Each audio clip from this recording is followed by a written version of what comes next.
Hello and welcome. This is the All 12 Signs video series for the Aquarius New Moon, which is happening either on the 9th or 10th of February, depending on where you live. I'm going to be reading for Leo, potentially Cancer in this video. They've been, every reading's been like over nearly an hour and 20 minutes each, so it's likely that it's just going to be Leo, but you'll know in the thumbnail, so I don't know really why I'm saying this.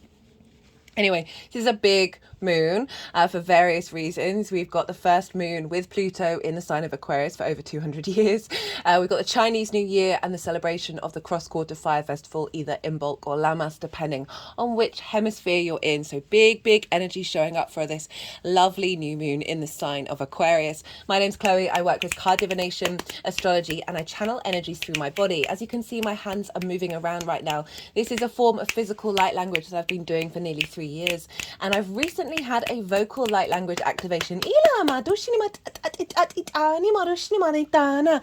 It's very recent. I'm still integrating all of it, so all of this stuff is going to be going on in these readings. And so even if you're not consciously aware of what's going on, this is drawing in energies from different dimensions to help us heal, help us clear stuck energy, and open up portals to source and activation codes to get us in alignment with the integration of our soul's frequency. So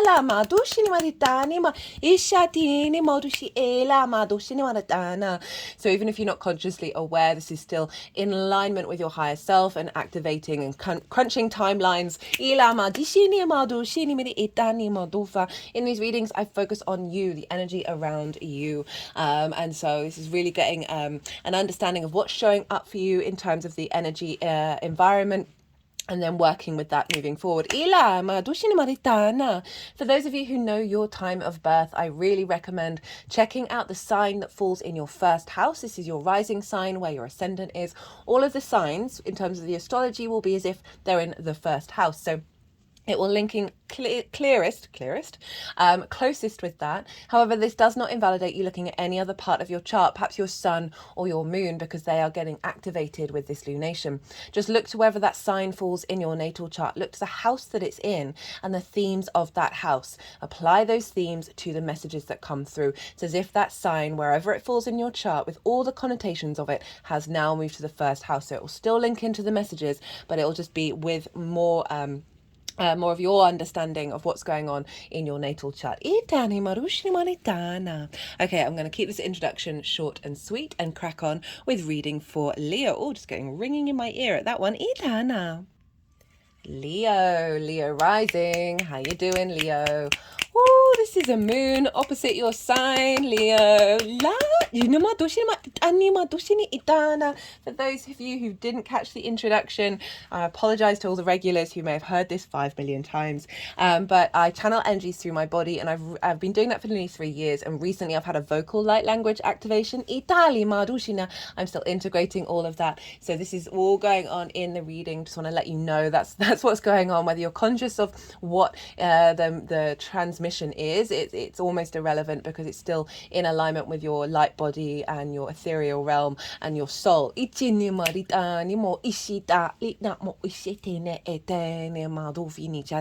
this will be going on throughout the reading, as well as some astrology and tarot for this big new moon in the sign of Aquarius. Why is this a big deal? Well, not only is it the first lunation in this sign with Pluto for over 200 years, because Pluto went into Aquarius last year, but not for very long, and after Aquarius season and before Leo season, so we didn't get a lunation here. So this is a big energy coming through here with this new moon. Not only that, but it's also the Chinese New Year. It's the new calendar. It's the new lunar calendar year, so we're activating a big new cycle, as well as the cross-quarter fire festival, either Imbolc, which is in the northern hemisphere, or Lammas, which is in the southern hemisphere. These are the pivot points between solstices and equinoxes. And so this is linking us into the earth energy. And it's really great to celebrate Imbolc around a new moon. Now I break down the meanings of Imbolc and this new Chinese New Year, which is moving into the wood dragon, in part 1 of the collective reading. Ended up splitting that up just because I was talking quite a lot about those things and didn't get around to the astrology. So if you want to understand in a more deeper level about what this transition energy is all about, go check out part 1 in terms of the Chinese New Year and Imbolc. Leo. Hello, Leo. We're just coming off the back of that full moon in your sign. How are you doing? That felt very transformative across the board. And that moon is very much linked into this moon, as well as the Pluto in Aquarius transit. So if you didn't catch it, I work with 6-month cycles, so it's unfolding over the next 6 months and really building and what transmission came down with that full moon. Do go check that out. These are all interlinked, and I think there's a big energy that's important for us to understand over the next year. So Leo, opposite your sign, oppositions are a hard aspect. They're ruled by Saturn. Now, Saturn can bring out isolation, separation, restrictions, impingement of authority from other people, structures being pulled down. Those are the difficult energies around an opposition. However, what's really about the opposition is about finding balance between one side of the coin and the other, a level of commitment. Saturn represents integrity, commitment, responsibility, duty, a legacy. So when we're in alignment with these two signs, this is when we're really in flow. So wherever Leo is in your chart, we've now got this opposition, which is why I think that full moon in Leo was so important, because it really highlighted a growth in our heart space. And I said in the Pluto in Aquarius season transit, which I really recommend. It's in its own playlist. It's really easily accessible. That is taking us up to the beginning of September, and it's laying down the groundwork for the final ingress at the end of November, which is a 20-year cycle of Pluto being in this sign. So we had this big strengthening of our heart space, and now we've got this new frequency coming in with the new moon. It's really with the Aquarius Leo axis is operating with integrity through your heart space. So wherever Leo falls in your chart, you have this new moon opposite it, and we really want to be in balance with both of these sides. Now,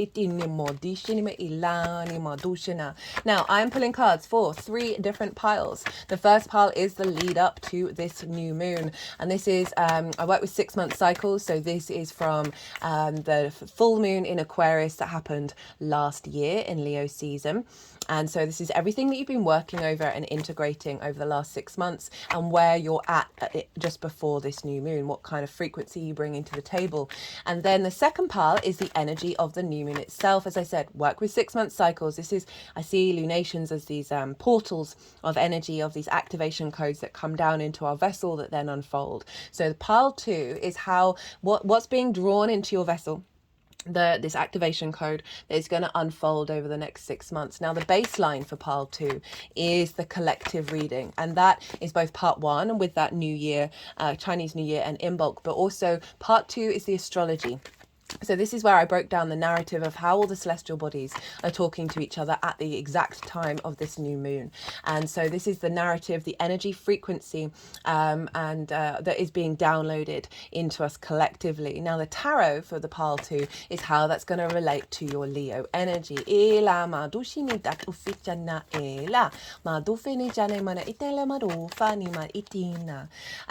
yeah, if you want a deeper understanding of what pile 2 is all about, do go check out part 2 for the astrology and part 1 for Imbolc / Lammas and the Chinese New Calendar lunar year. Now, pile 3 is how all of this energy is going to manifest moving forwards, and the solidification of what's coming through in the vessel. So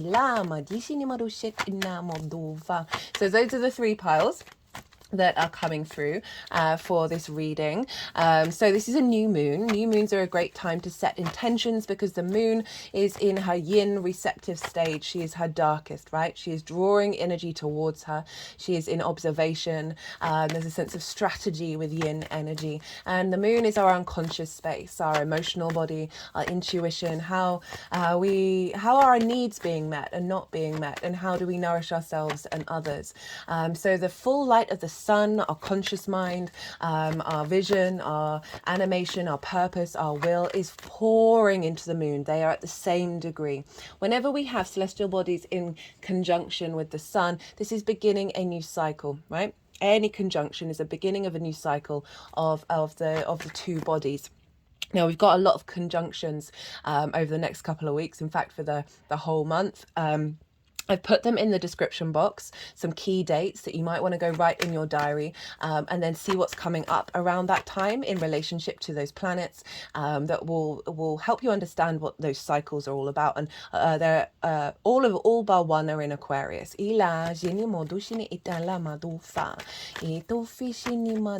With Pluto. So this is a great time to put that conscious will, that animation, that purpose into our unconscious. And then over the next 6 months, intuitively, you'll be drawn to facilitate those intentions, to facilitate your needs and your nourishment. The strengthening of your intuition when it comes to the Aquarius area of your life. Right, so, oh wait, before I start, I would say with intentions, even if you're watching this after the event, you can still tap into that. But I would say it might do what's right for you, but I find that it's more about tapping into the embodiment of the feeling rather than outlining all the details. You might want to write them down and then maybe burn them up with some air, or whisper them to the wind, and then really tap into the energy of how you feel. Because so often if we've constrained our intentions by certain set guidelines, then it's blocking out the magic of the universe to bring in new possibilities. That are outside the constructs of our conscious mind.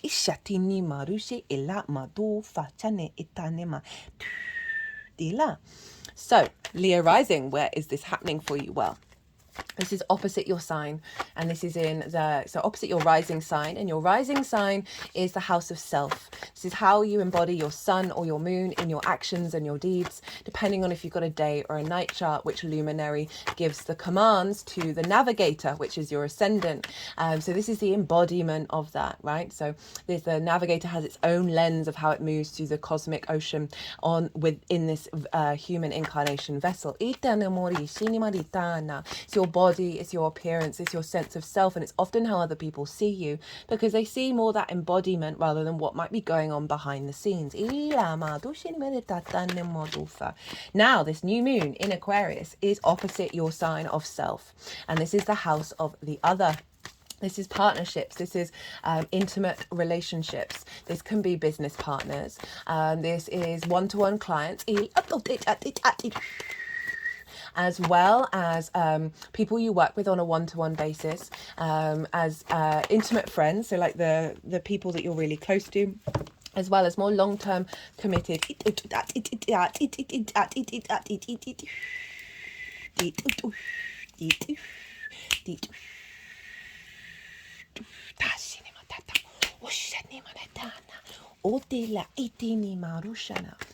I'm sorry, this just happens. So intimate friends, as well as more long-term committed romantic relationships, because this house is traditionally linked into marriage and contracts, because marriage is a contract. So it's this level of commitment, right, of people that you step up to that play an important role in your life. It's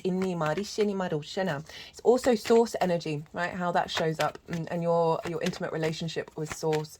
So this is often how other people, what you're drawn to in other people, as well as where your needs are met in how you respond, how you show up to, because I see the 7th, it's both the other, but it's also how you work with the other, how the lens in which you show up with the other as well.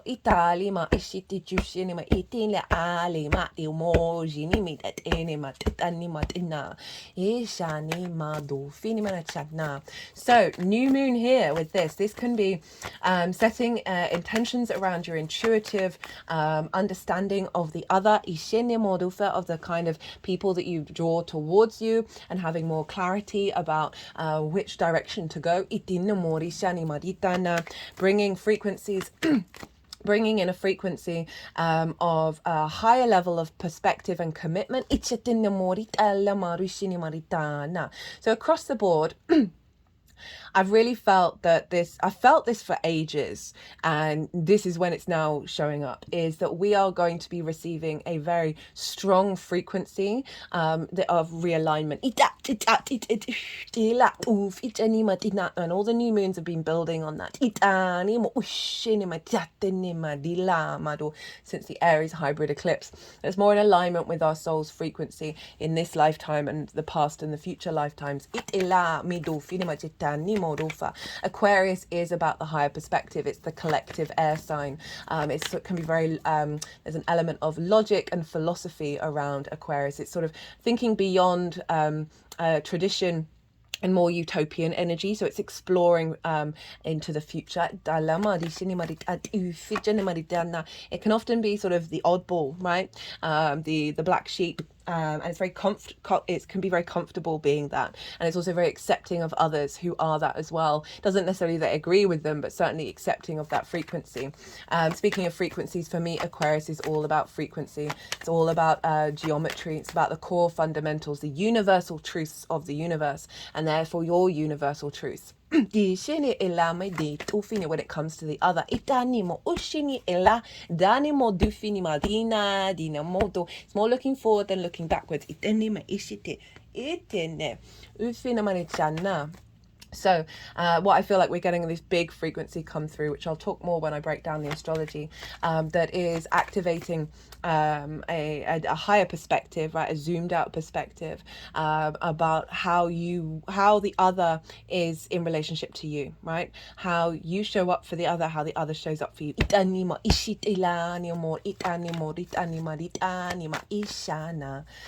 So intentions around bringing in either elevating current frequencies, current relationships, and bringing in new ones that are tied into this new frequency. About your needs being met with these dynamics. Finding more nourishment with this dynamic. And that can be source energy as well.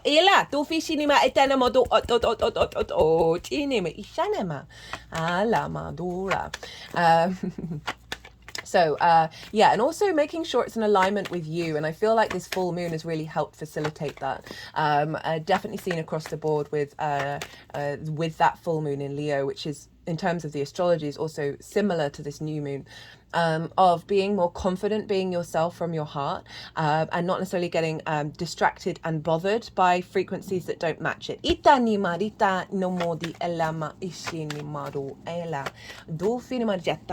This could very much be bringing in a new dynamic, a new frequency, a new relationship. And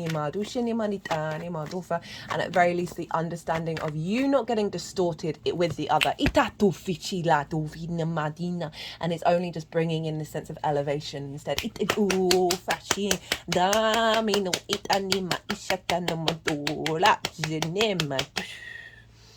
Okay, so that's the sort of overall themes with the 7th house. Let's crack on with some astrology.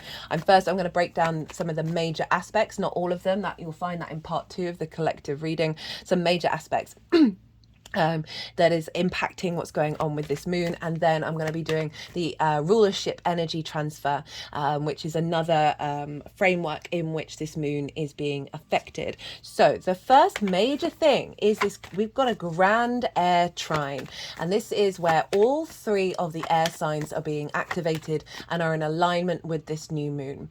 And a trine is an aspect of Jupiter. It is a soft aspect. It's ruled by a benefic. It's easy. It's free flowing energy. You're all yang energy, and you're all air energy. So you've got a lot in common, which means you're able to elevate. You're bringing together all the parts in order to expand. Trines bring elevation or wisdom, expansion, a sense of confidence and faith with what's being transformed, and bringing in about a sense of ease and flow, generosity, that can bring in opportunities, that can bring in this sense of abundance and luck. I've certainly been having the word luck quite a lot in my head recently. which I think is linked into this air trine, right? New constructs, new ideas, new frequencies, new realities. I've been referencing, I think it's Daredevil, but I think that might be wrong. I haven't bothered to go and look it up. The Ryan Reynolds action hero movie. I think it's the second one where this character called Lucky shows up, and she moves through a fight scene. She's not planning anything, and every little thing that she does is basically a synchronicity.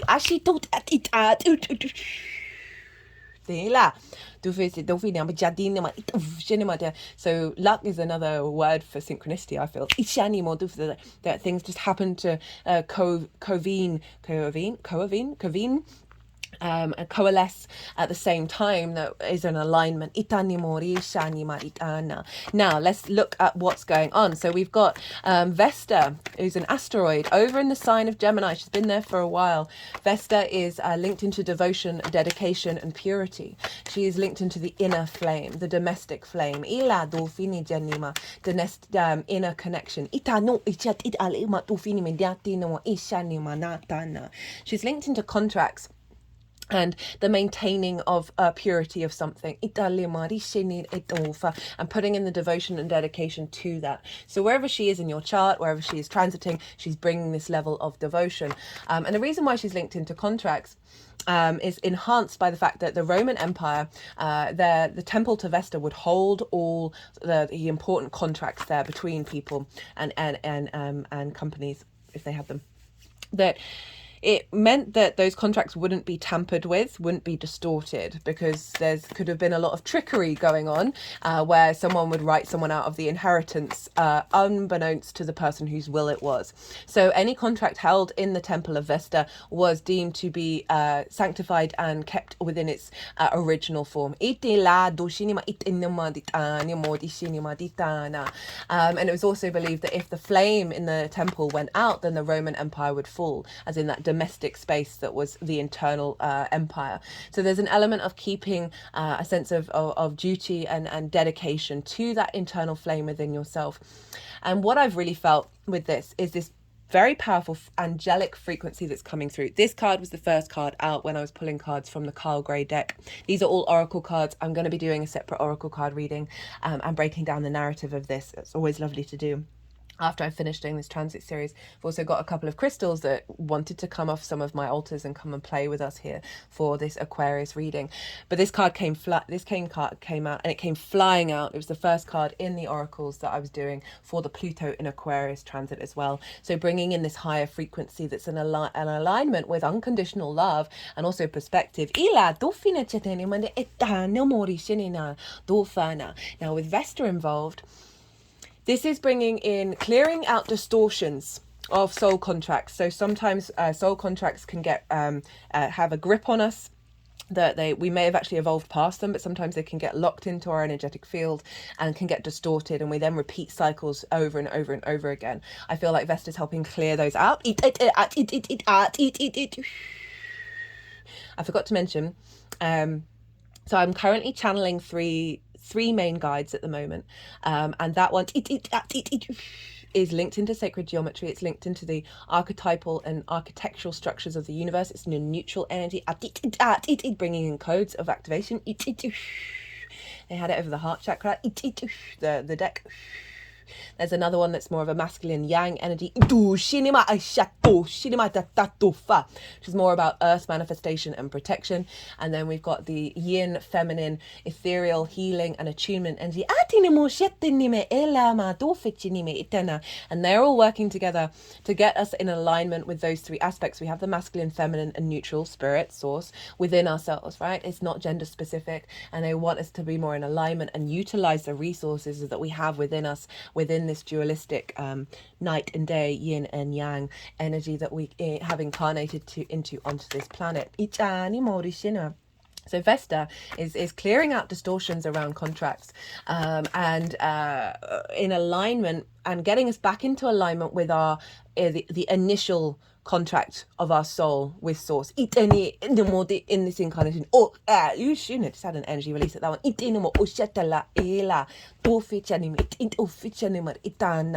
So really bringing it back to source, bringing it back to that's flame. And our devotion to then activate it with this new moon. And our intuition being increased around it. Now, Gemini, for you, Leo risings, is in your 11th house, the house of good spirits. This is about hopes and dreams, friends, groups and alliances, and reaping the benefits from your 10th house. So Vesta is bringing in, clearing any distortions around your hopes and your dreams, manifesting of how, of that with friends, groups and alliances, if there's been any discord there, and bringing in, and maybe any distortion around reaping the benefits from your 10th house, which is your life purpose, career, and reconnecting back to that original contract, the purity of that, helping us really understand our connection to source. And this is pouring into your 7th house. So facilitating any relationships, those intimate relationships, bringing that into alignment with your hopes and your dreams.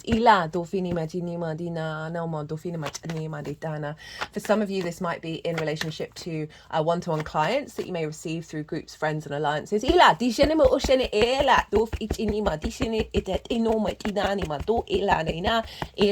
Maybe instigating meeting a business partner in a group, or new dynamics, new people by being in the collective of the group environment, or a business partner where you collaborate to bring in your combined hopes and dreams. Now, the South Node is over in Libra, so Libra is being activated, and so they're all trining one another. And Libra is bringing in the energy of your 3rd house. And this is the house of the house of the goddess. This is where we bring our big picture philosophies over in the 9th house, our perspectives into our day-to-day, bringing meaning into our day-to-day, our environment, our local community, the things we do on a regular basis, on a day-to-day basis, right? So this is also the house of communication, and how the lens in which you express communication through. South Node moving through there. For those of you who've not caught it, there is a South Node, Libra, North Node, Aries transit series. It's in its own playlist. Again, they always are, so they're really easily accessible. They're just sort of hitting around the back of the heart chakra and now moving down to the solar plexus, the sacral chakra, back up to the solar plexus, and now the heart again.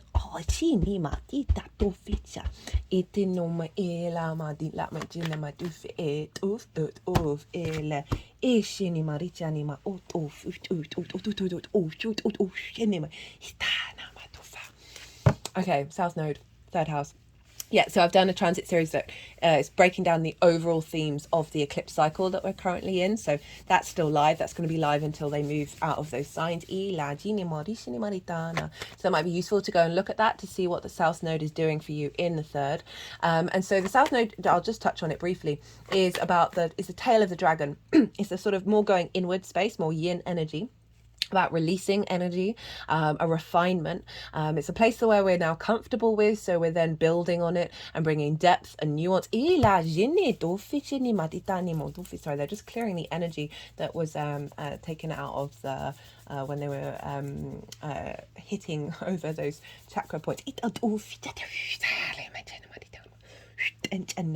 I find the back of the body chakras, this can link into past energy and past life energy and stuff as well, as well as bringing support from that as well. It varies. Right. South Node. So it can be releasing energy in order to transmute that and bring depth and nuance to the way that you express yourself, the way that you communicate. It can also be refining your environment refining your interaction in your local community and bringing more sort of, it's more an esoteric energy, the South Node, of bringing an inner wisdom, a deeper wisdom to your environment.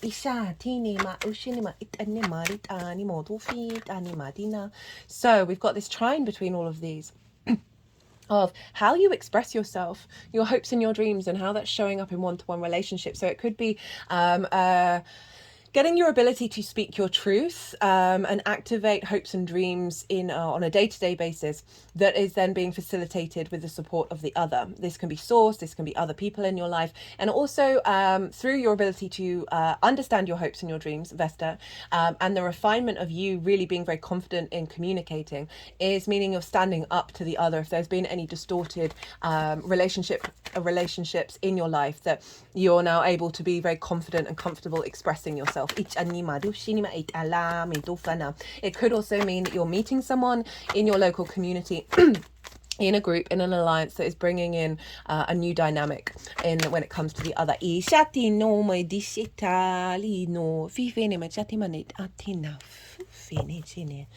Right, okay, I should speed up. We're not even halfway through. The other thing is this square.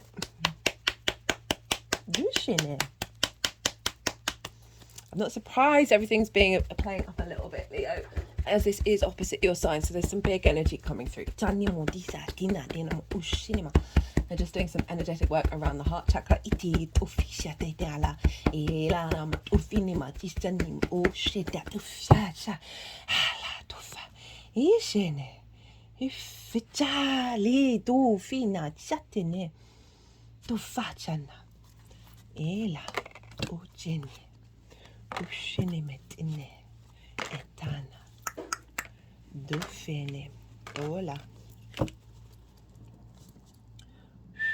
Okay, right. So the other, one of the other main aspects that this new moon is making is a square with Uranus. Uranus is over in the sign of Taurus, which is in your 10th house of life purpose and career. Career doesn't have to be your life purpose; it can facilitate it. So it's your the most visible part of your chart, so it's linked into your visibility, your reputation, how the big outside world sees you. Uranus is the individual, the oddball of the solar system. It's different to all the other planets. It's very confident and comfortable being so. And so this is represented in astrology as the very independent, very maverick, very confident, rebellious energy. It is the liberator, the breaker of chains, the clearer of paths. It can come and shake up your life in order to get you to be more in alignment with your frequency and be comfortable and confident being so. It can bring about very inventive, innovative ideas. It is very looking to the future. It is sort of very unique in its energy. And so in your 10th house is really bringing in unique possibilities around your career. Around your understanding of your life purpose, that's allowing you to get more in alignment with your soul's frequency.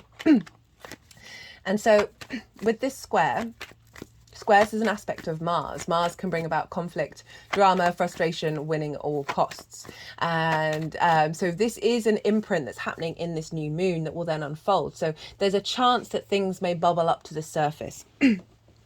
In regards to that kind of square aspect, because it's ruled by Mars, right? And this is the same aspect that we had with the Leo new moon. Across the board, we just had that Leo full moon, that over the last 6 months, energy around blockages around the heart space for the Leo area were brought up to the surface in order for us to work through them. And it was with that full moon that we just had where we had a completion of that, where, as I said, definitely noticed that collectively and on an individual level, that there was this sort of honoring of your own self when it comes to those interpersonal relationships, and just not being bothered by frequencies that don't match you. and a deeper sense of growth internally, right? And that's come from that Uranian square, which is very independent, right? And wanting to break out of conformity of like, but it can bring up those disruptions. So these things may happen over the next 6 months. But the other side of a square, this is that hard aspect. This is manifestation energy, right? Without friction, movement, momentum, action of Mars, we wouldn't have atoms rubbing up against each other, creating 3D linear space and time, which is the dimension that we're very consciously aware of. And so this is manifestation in the 3D. We are building with this new moon that is going to be building over the next 6 months. Of either that seventh house energy of making sure that you're not getting distorted by the other, right? Which is then maybe going to distort your career or your life purpose. That's being cleared out, and activating a new frequency with the other, with all those connotations, source energy, business partner, romantic partner, whatever it is, that is being built in alignment with your life purpose and your career. And so this is very powerful aspect. We also have a harmonious aspect with the North Node and Chiron.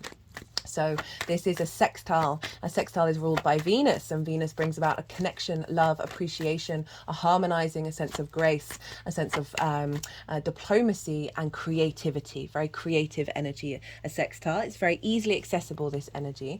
We've got it with the North Node and Chiron. They are going to come into exact conjunction 10 days after this moon on the 19th. This is a big deal. And so it's all in the description box if you want to go, as I said, mark it in your diary and see what comes up around here, because these are all marking new cycles. Now, Chiron has been moving through Aries for a while, and that's very much being bringing up. Chiron is the wounded healer. It's a very powerful asteroid. It's often linked into past life wounds that we are now here in this lifetime, turning that wound into medicine, and finding the wisdom and being able to share that, becoming the embodied teacher. Whether it's just for yourself or for the collective. But Chiron moving through Aries is the impingement on the I am, the limitations around autonomy and independence. And the North Node represents where we're headed, what we're striving for, what we're hungry for.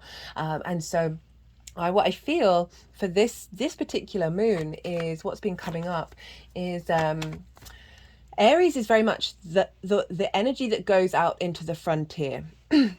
That goes off exploring by itself and wants to understand and explore life from its own agenda, from its own experience, rather than seeking support from elsewhere. And that can be to the detriment. But what I've been tapping into for this particular moon is because it's Chiron, so through many lifetimes, ancestors and past lives, we will have held the energy, and even in this lifetime, we would have held the energy of going beyond the boundary, going into a new frontier. That can be physically, emotionally, mentally, spiritually. And when we enter into new territory, it can be, it's unknown. So it's not tamed like a city. You're going out into the forest that's never been explored before, right? So you can get into trouble in various different ways. And so there's wounds around that our energy field will be holding on to, of perhaps going into the frontier and facing difficulties. And then retracting and not wanting to do that again, wanting to be safe, not wanting to explore new frontiers.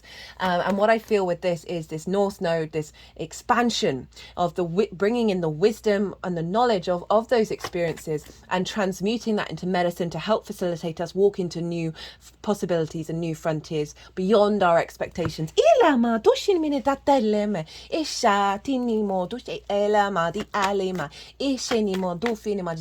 having the independence and the autonomy to do so, because it's forming a sextile, so it's bringing harmony to the other. Okay, so for you, Aries is in your 9th house, so opposite that South Node, and this is your perspectives, the house of the gods. This is your morals, your ethics, your philosophies, your connection to source energy, book religion, science, nature, whatever matrices you connect to that you know are bigger than you, that you are a part of. Your questionings, how do they work? How does anything work? How do you work within it? How do you map it all out? You're expanding your perspectives and new frontiers, new possibilities of perspectives coming in, and clearing clearing out wounds that have stopped you from understanding the truth of who you are in this universe. Itinima itala itomo dolphin, maybe blockages around learning. Itinimo and mastering self. Itinima rushini, or travel. Ilama in these dimensions. On the planet Earth, as well as in different dimensions. Atini madushini itale madufi ishani madufini jani, blockages around receiving support as well, because it's Aries. Itini marushina. And this is feeding into your 7th house. So making sure that these one-to-one relationships are in alignment, connection, harmony, and grace with your deeper understanding of yourself. And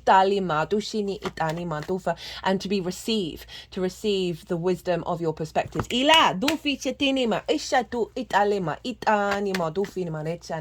So those are the major aspects, as well as the fact that Mercury is conjunct Pluto at the time of this moon.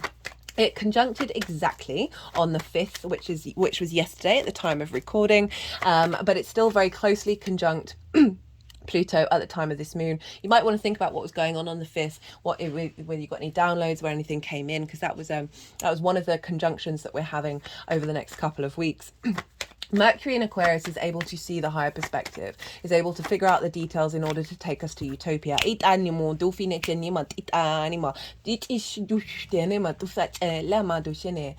So Mercury is able, this is why I feel, okay, I haven't mentioned this, but or maybe I did at the beginning, and I apologize if I have, I really do. When I'm channeling in so many different ways, I sometimes forget what I've said. That since I've had the vocal light language activation, I have my words have been getting mixed up. I've really noticed a kind of like a discombobulation with my communication. And I've also had this tickle in the back of my throat. It's not a cold, it's not a sore throat. And this often happens when you have an activation, when you have a level up. That the 3D needs to recalibrate to that new frequency.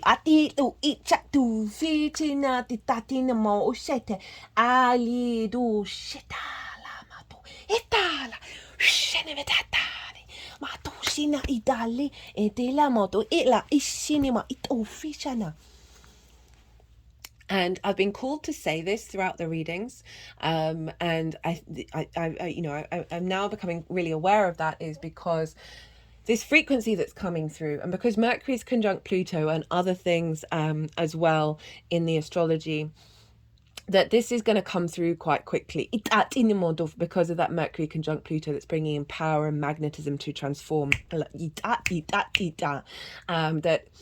you may find that through this activation that your 3D reality, whatever this activation is in relationship to, you may find, so like my throat chakras being all discombobulated, that you may see it in the 3D, and I don't want you to fear it. I want you to realize that this is part of the incorporation in the 3D, because things move faster in different dimensions and the 3D has to catch up. So those are all the major aspects that are happening. There's other stuff going on. There's other stuff going on. As I said, that's in part 2 of the collective reading. Now let's get on to the rulership energy. So we want to look to the ruler of Aquarius, because whatever is going on with the ruler of a sign is impacting the sign that it rules. Therefore, we want to Saturn. Half sentences at the moment, it really is the case. Saturn rules Aquarius traditionally, which is what I work with, and Saturn is over in the sign of Pisces, right next door, and so Saturn is influencing what's going on with this moon through the lens of Pisces. Now, what I love about this is Aquarius can be very, there's an element of logic even, to Aquarius. It can be sort of straight down the line, clarity, truth, sort of universal truths that we understand at the moment. Now Saturn is over in Pisces, which is fluky synchronicities, magic. You think one thing, it's actually another. Things that you can't even possibly wrap your head around. Very sort of dreamlike energy, and the tapping into the universal cosmic source. And so Saturn brings structure to this, and a sense of responsibility around this energy, and it's giving form to it. And the way that I've been describing it is with Aquarius, it can be like, so For me, Aquarius is about frequency, geometry, those universal truths, right, of the universe. And so what I feel like this moon is saying is like, yes, they're all true, but we've got Pisces, Saturn in Pisces over here going, hey, I've just pulled a crystal out of thin air.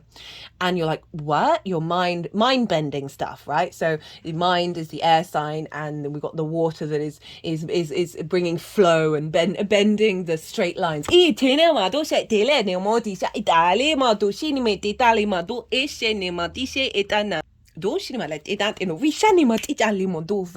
So this new frequency, this new reality, this new construct of universal truth that's coming in when it comes to your relationship dynamics is getting a bit of a side quest, left field energy, curveball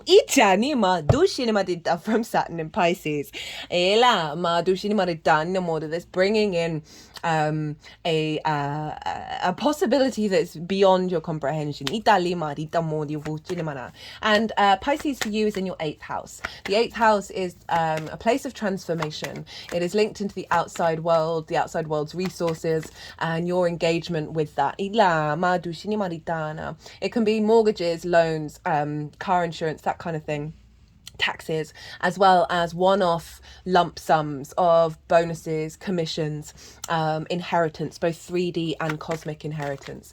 It is the exchange between you and anything other than yourself.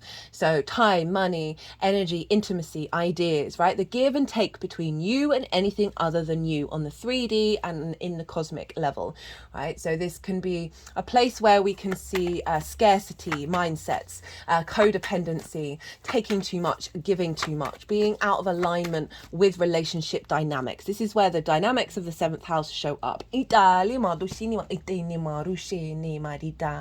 is also the resources of the 7th house, of the people in the 7th house, their resources. And so it's a very psychic, magical house.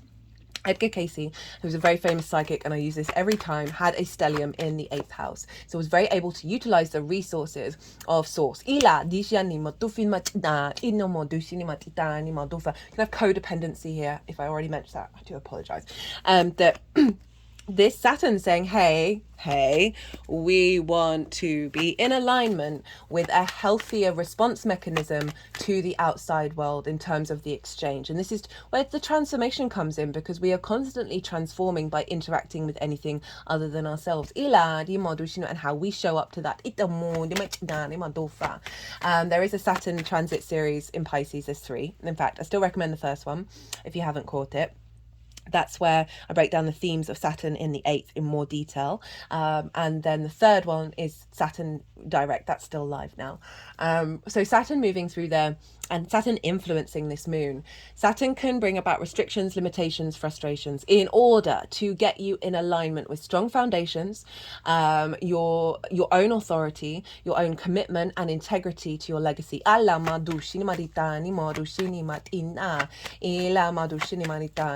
So Saturn is making sure you are not getting flustered by the outside world and the resource receptivity of it, in order to bring in that more strength within yourself that's allowing you to bring in a stronger alignment with relationship dynamics that are in alignment.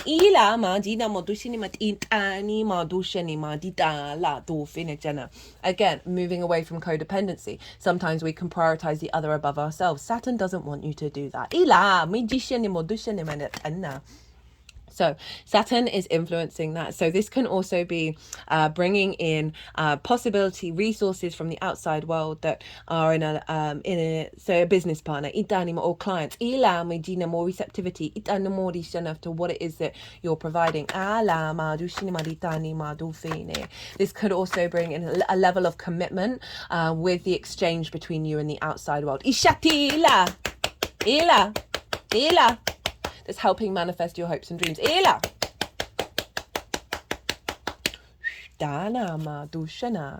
Now,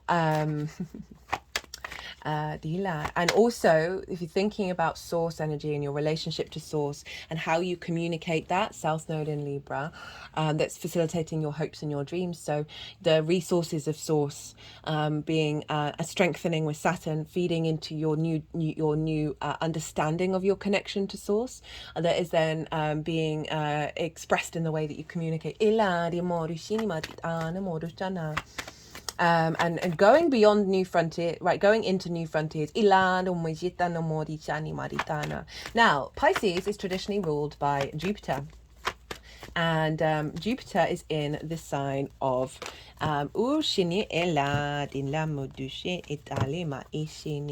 Jupiter is in the sign of Taurus along with Uranus. So Jupiter is expanding your understanding of your life purpose and your career. It's potentially providing opportunities and a sense of deep knowing within yourself that is then going to unfold moving forwards. You might not see it fully until Jupiter moves into the sign of Gemini. But also Jupiter is ramping up here. It's going to conjoin Uranus at the end of April. So we're really seeing more momentum. Jupiter's giving you more confidence not to give up on where you're headed. So this is feeding into Saturn. So Jupiter saying, hey, we want this in alignment with the long-term life purpose of the kind of dynamics that you're bringing in with anything other than yourself that can bring in support with that, and you sharing your life purpose or sharing your career with others. Also getting relationship dynamics in and who you're drawn to in terms of relationships in alignment with your life purpose.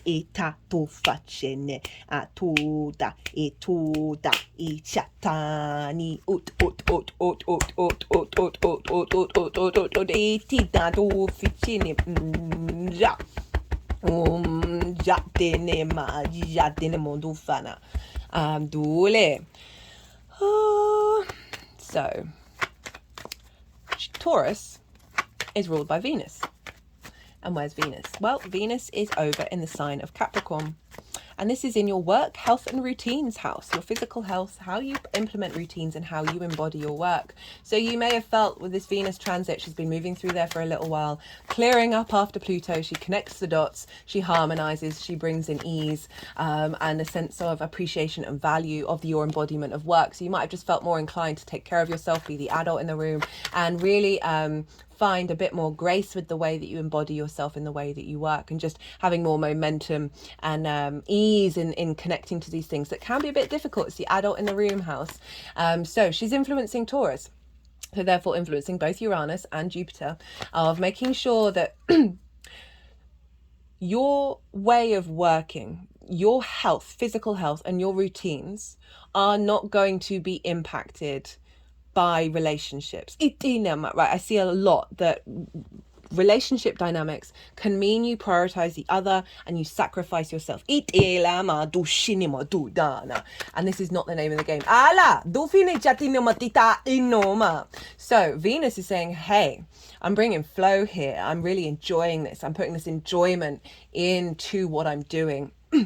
That's feeding into your life purpose, giving you momentum, giving you more expansion around that. That's feeding into Saturn over in the 8th house, is saying, hey, relationship dynamics with me in the outside world, they got to show up in a way that's serving my long-term legacy. Capricorn energy. And all of this is feeding into this new moon. Whether this brings new people into your life or not, it's certainly you being more within yourself, you being more connected to your own value that isn't being diminished by the 7th house. And in the process, the potentiality and possibility of an alignment with those relationships at this new frequency. That isn't going to mean you sacrifice your work, and is in fact leading towards collaboration.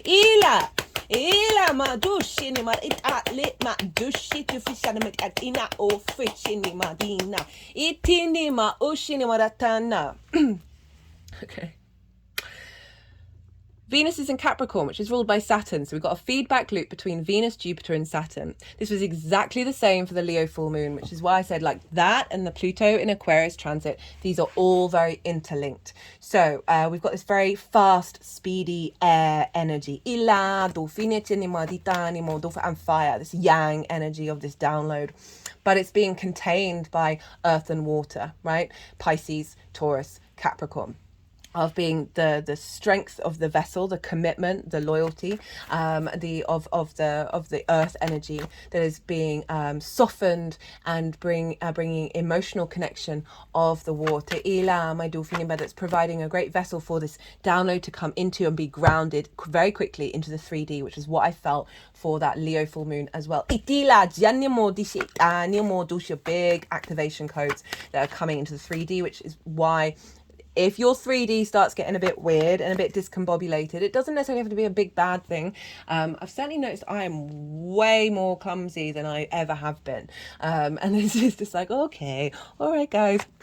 That it is all recalibration, and with that conjunction with the Mercury and Pluto is really there's a speed here, there's a real speed of an alignment. Ila do shini italema do fitini maritala do shini maritana ola isini marisit inena modufa.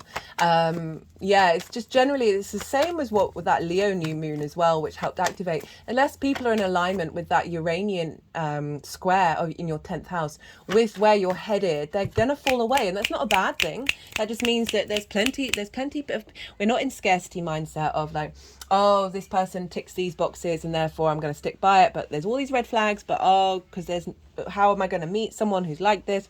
Whatever, that can be business partners, friends, whatever it is. That's falling away. It's opening up to abundance, right? Jupiter. It's opening up to the fact that collaboration is out there, whether it's on the 5D, 3D, all the Ds. Collaboration over conflict, over stagnation. Italima, creation, curiosity, collaboration. Itilama, dushini, etene. Ela. Right. What else did I want to say? How long have I been? Oh my goodness, 55 minutes. I'm speaking so fast as well. This is ridiculous. Yeah, so I think that's everything. I will say, just because they're still shuffling, so I'm going to bring it up, that we've got Venus squaring the nodes. She's squared now, and she's still going to be in square with the nodes. And so anything that's going on with Capricorn at the moment is like it's a peak of the eclipses. So they're squaring, Capricorn squares the eclipse cycle. So this is when things are getting put into manifestation with what those eclipses have, with what the eclipses activated. We had that Libra eclipse back in Libra season. So Venus is smoothing that over. It's bringing a sense of connection to what those eclipses are bringing. So we've got this for this new moon. We've got this creation energy with Venus in terms of the eclipse cycle, as well as the harmonious, free-flowing energy between the nodes and the moon itself. So it's very much in alignment with this next cycle of a year. So even though this is just the new moon in Aquarius, it's still very much in flow with the Chinese lunar year and the eclipse cycle.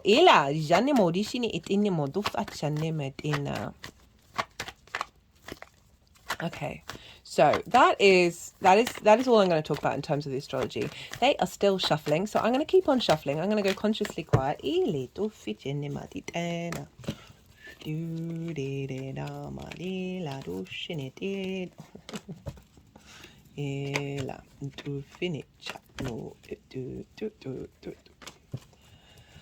Right, is that everything? Don't fetch, and just saw your card as well, Libra. Oh, not Libra. Sorry, Libra South Node. Right, they've put the deck down. Sorry, I was thinking about that Libra eclipse. I think is where it came into my head. Yeah. Okay, right. You just had the Yang Day action side of the reading. Now we're going to go a little quiet. We're going to have some yin, rest and digest. I'm going to soften my mind. The energies are going to move through me. They're going to do some physical and vocal light language. They're going to move the cards around, and then they're going to bring them into the 3 piles, and then I will incorporate the tarot into the astrology. I call you to soften your mind as well, and allow all that information to settle. Don't overthink it, into your unconscious, and see what intuitive hits come up for you while we're doing this. ila dita ushitinima itela. So my whole spine just went really weird then. Ila, yeah, they're all along the spine. Ila madushinima. Ushini it. Tinima dushina itala ne manda. That noise I've noticed is when they're clearing energy, when there's some difficult energy stuck. De la ma du ginimat de let da la ma hushine ella dore ditini ut la ma dushe itine met ushene achine o chine ella tu it ashine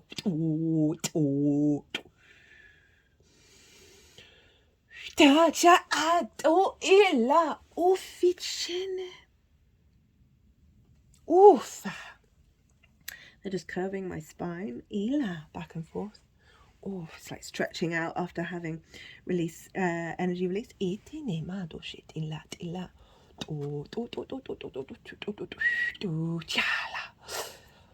Shine. Otto fichita do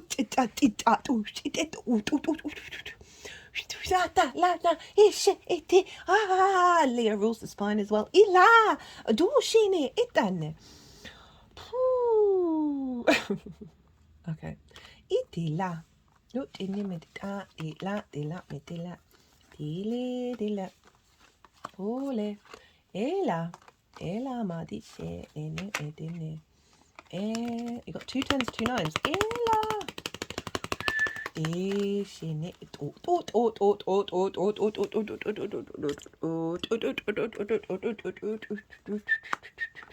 And your card, Leo. Ishila do ficini ila ishine dane.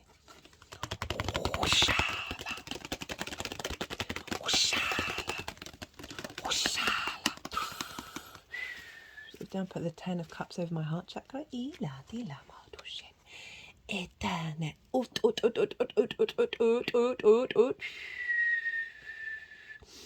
Ila dida do ida ni madista. Tini madina madu finit at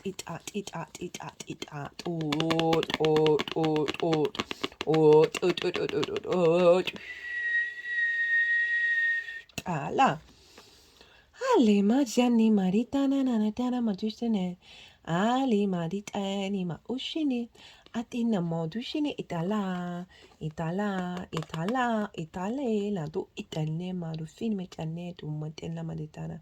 They are moving around the infinity symbol. And I often use the infinity symbol as a tool to understand the opposition and how we are in flow between these two signs, and honoring that by being in the center and allowing these energies to flow through us while still embodying both of them.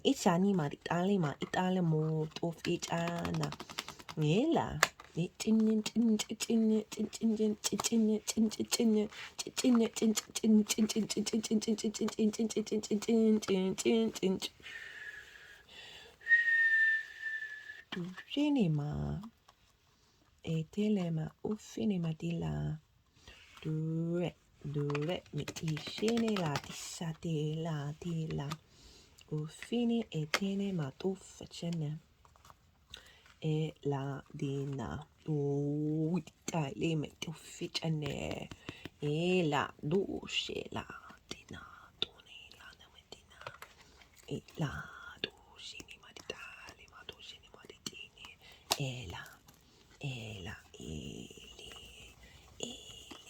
madu. Etene do fina chana. Ishina.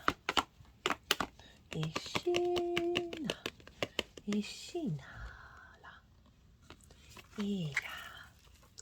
Ila.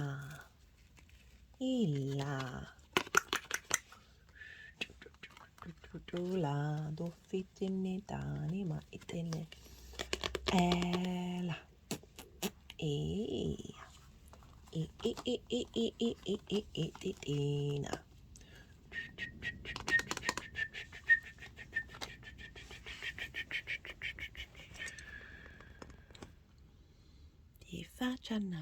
Kishani maritani morushi ilama rushini matitani matuf ishene ma dufini lama dani maritani matushana ilama tora ila tufichani maritini ma ila tola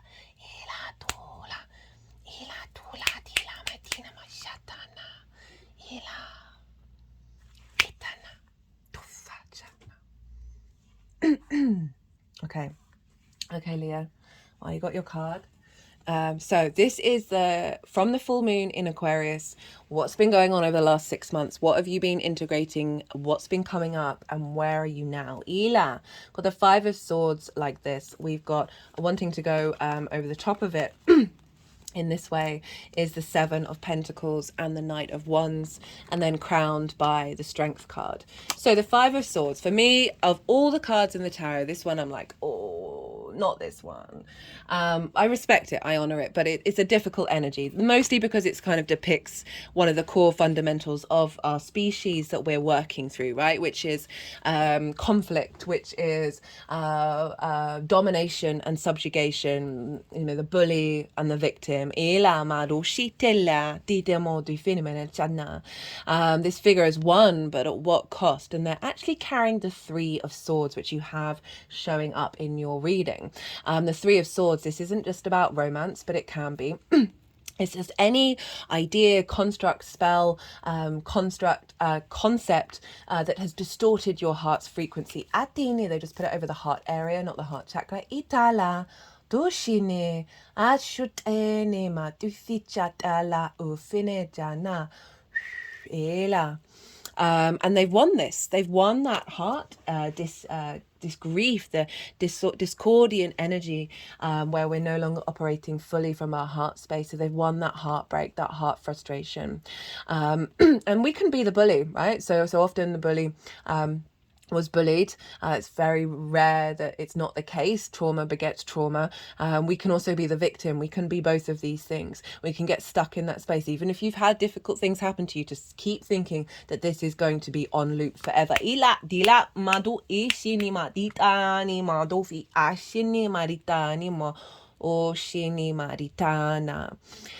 So this is come up like this.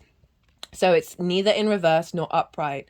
And what I'm feeling with these other cards and what's been coming up with a lot of readings is that this is situations have shown up that have been reflections of this, but haven't had the full intensity of the drama of this card, right? So there may have been circumstances that have mirrored what this energy is like, of not but you know, if we're thinking of the 7th house of one-to-one relationships, of feeling like there's a dominance, like there is an equality, there is an equal flow, there isn't respect, there isn't honor, there isn't dignity, there isn't collaboration. You know, I was talking about we're moving into a space of collaboration, creativity, and away from a stagnant conflict energy. And the fact that it's this way is saying you've been working through this. It's not quite loud and proud, but it's not completely disappeared either. You've been allowing to work with those trauma responses, those limiting beliefs around relationships that maybe you know, old love languages from our parental figures, old dynamics that haven't been in harmonious energy.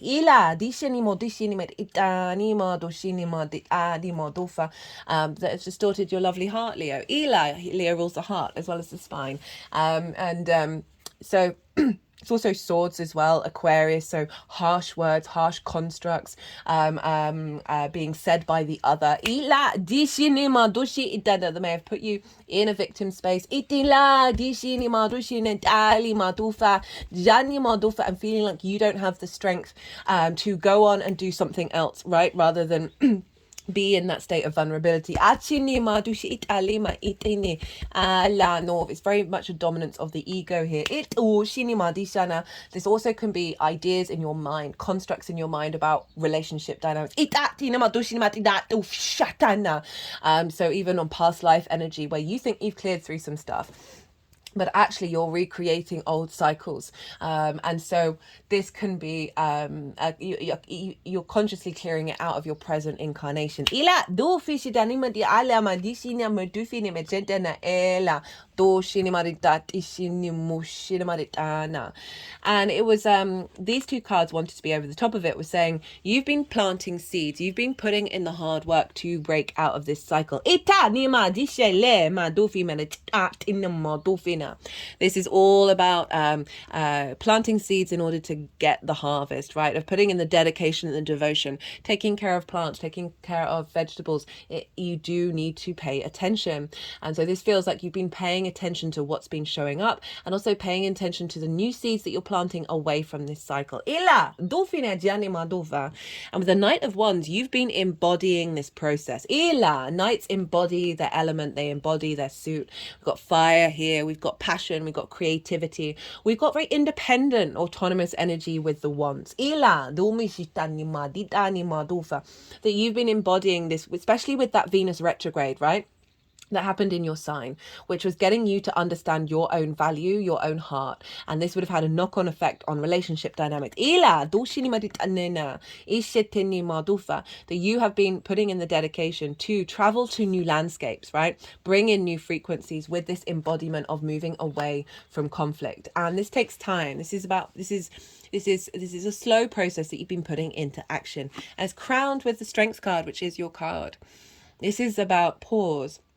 This card isn't this is about taking your time. Again, it's kind of a limbo card. It's not quite full limbo, but it's a sense of putting things into practice through love and kindness. This figure, the higher self, the cognitive mental mind, with our animal instinctive emotional responses, right? So trauma responses around relationship dynamics, and how they show up. This can be with your energy with source as well,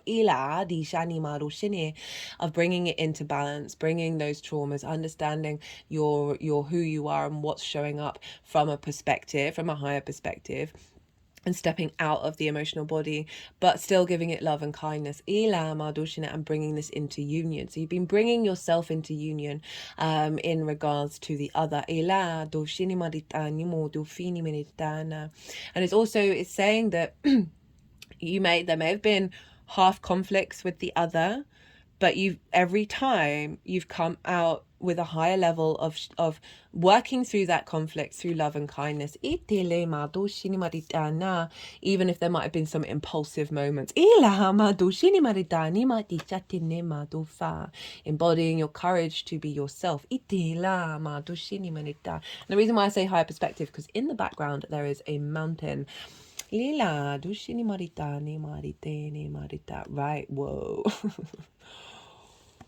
Whoa, Leo. Right, so this is the energy that's coming down at the new moon, right? The download, the frequency that's going to unfold over the next 6 months. We've got the 3 of Swords in reverse, the 9 of Swords in reverse, the 10 of Swords in reverse, crowned by the Wheel of Fortune, which is Jupiter, crowned by Judgment, which is Pluto, both of which are involved in this moon. 3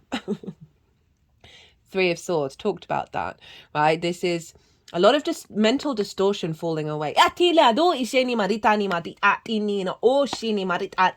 Remember Vesta over there of distorted contracts. I'm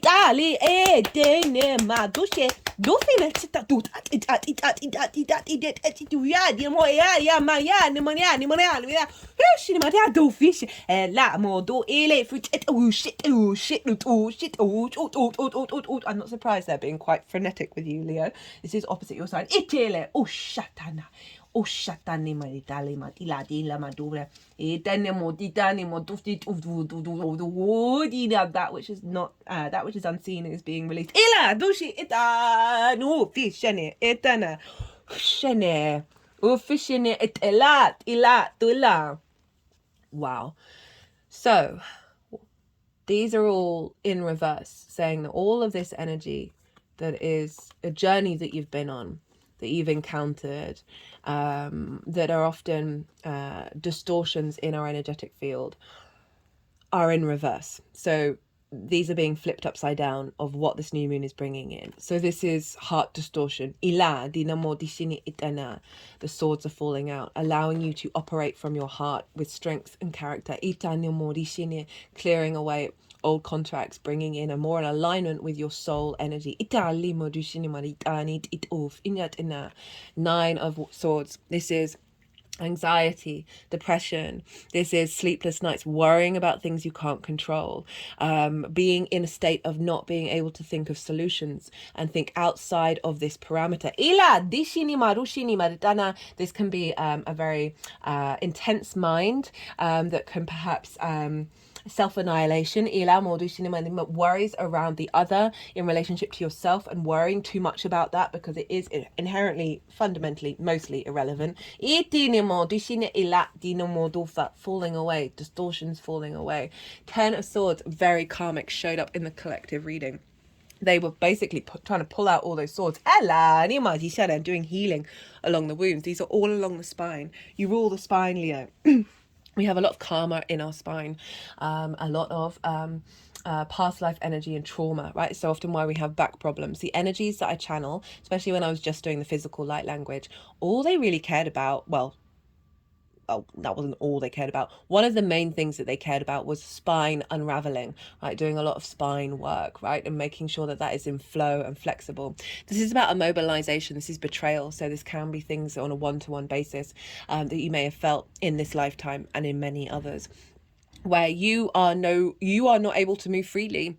You are you've been sacrificed. Ila dishetenemo deshine ela difichinima it ushenema dishana. It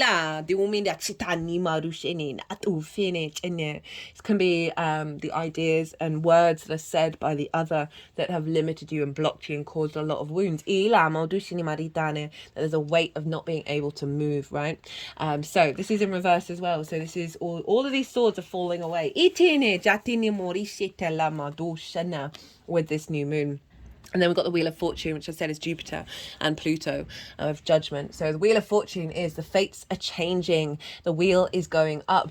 There's things going on that are very fated that are coming into your life. If you think about Jupiter up in the 10th house of your life purpose, your career, things being more in alignment with your ascension process. Relationships showing up that are in alignment with that. Judgment is about resurrection. It's about ascension. All these figures are the dead. Pluto linked into the dead. This can be thinking of the karma stuff around the 7th house of old lifetimes, and perspectives of Chiron over in the 9th, of how you see yourself in the world based on those relationships. That any hurts and wounds from previous incarnations, ancestor stuff, this angel is playing their frequency, is playing our healing frequency to release those bonds.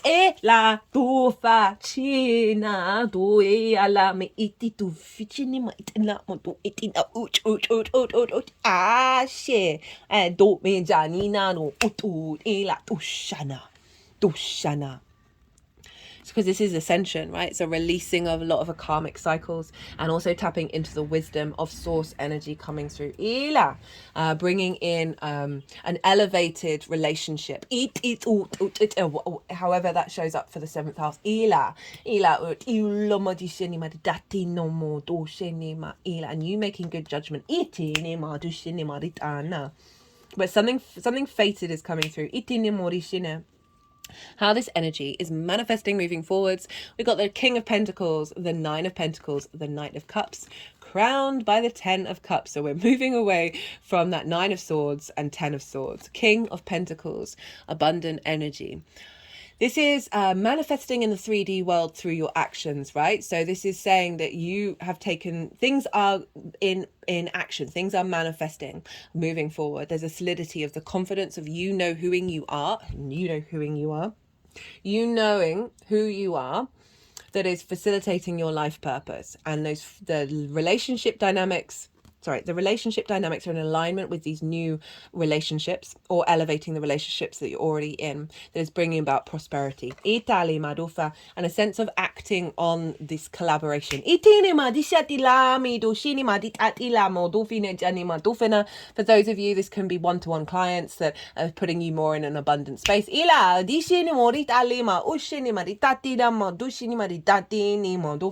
As well as like a business partner where you are now creating. This is very much about creating, taking action around manifesting in the 3D realm, rather than being in a state of conflict. Got the 9 of Pentacles, very independent energy. This figure knows what they need to do in order to take action for the long term that is bringing about this abundance. You see here, they've both got grapes all over them, representing ease and flow and abundance. So this figure is saying you are not sacrificing yourself moving forwards in relationship dynamics. And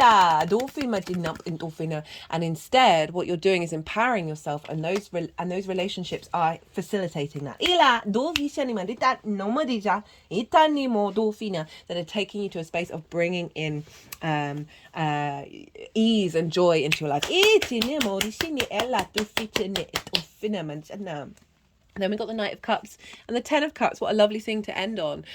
So the Knight of Cups is the embodiment of the water energy, embodiment of cups. This is intuition. This is creativity. This is emotions. It's often linked into love.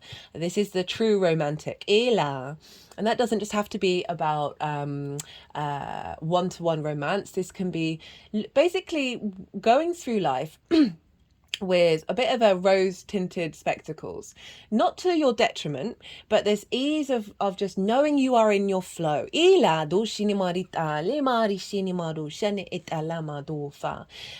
the ease in which these dynamics and relationships are engaging with you. This also can be an embodiment of love, right? And that can really show up with this formation of energy. Of rather than seeing things through conflict, rather than seeing through betrayal, we are now entering a new phase of embodiment of those dynamics. A new reality. That's leading to emotional external contentment, right? So this is this is feeling imbalance with self that's then feeding into the rest of your life.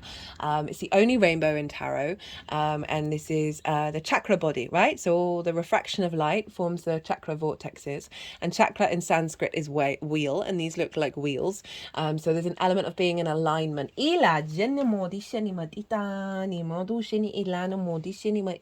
Rather than conflict.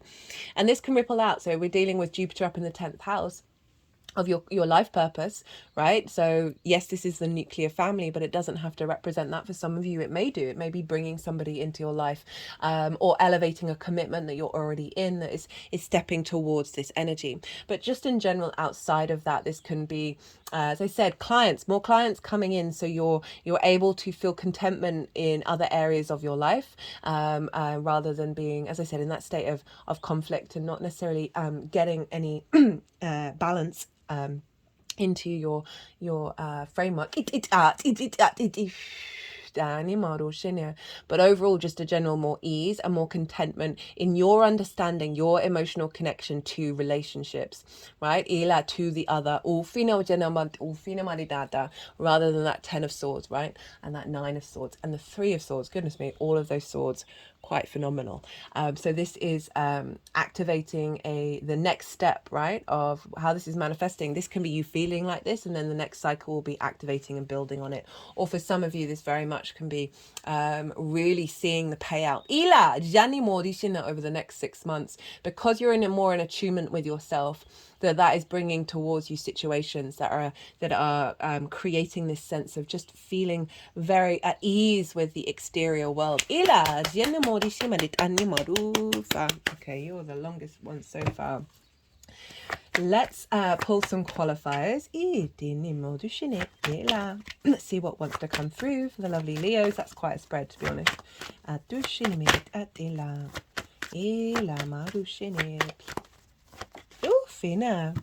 got Virgo energy. We've got the Hermit, truth, guide, facts, wisdom. Oops, the daisies. There goes my other ring light.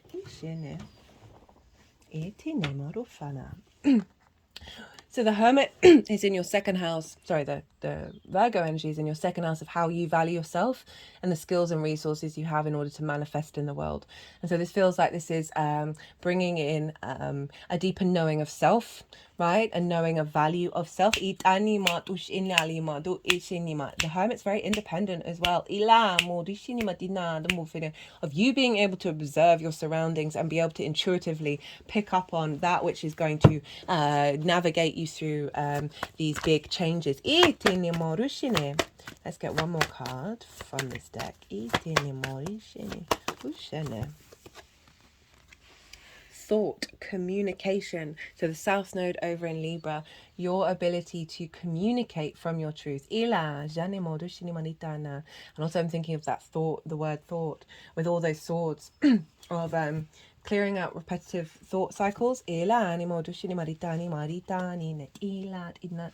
have blocked communication. They're sort of tapping around the third eye, also around the throat chakra. I'm taking it to the heart. You just generally being able to speak your truth in these dynamics, and then that's going to mean that is elevating through co-creation with the other, right? Sort of quantum relationships rather than people pleasing.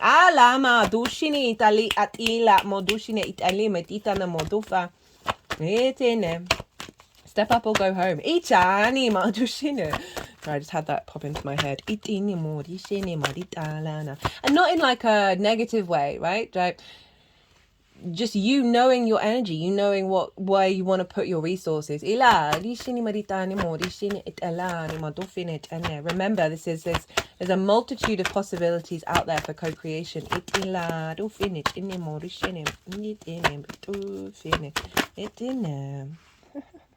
Got physical activity. So it's sort of suggesting that there's dynamics coming in where there's going to be a lot more movement. There's a lot more, that collaboration of doing things with another. That is going to have you in physical movement. So that sort of the building energy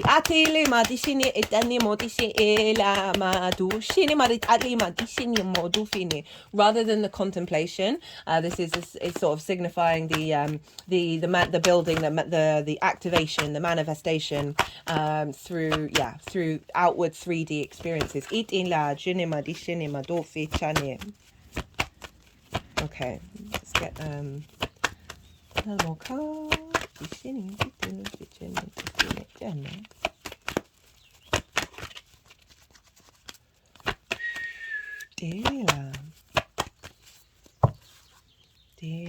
Surrender to the process.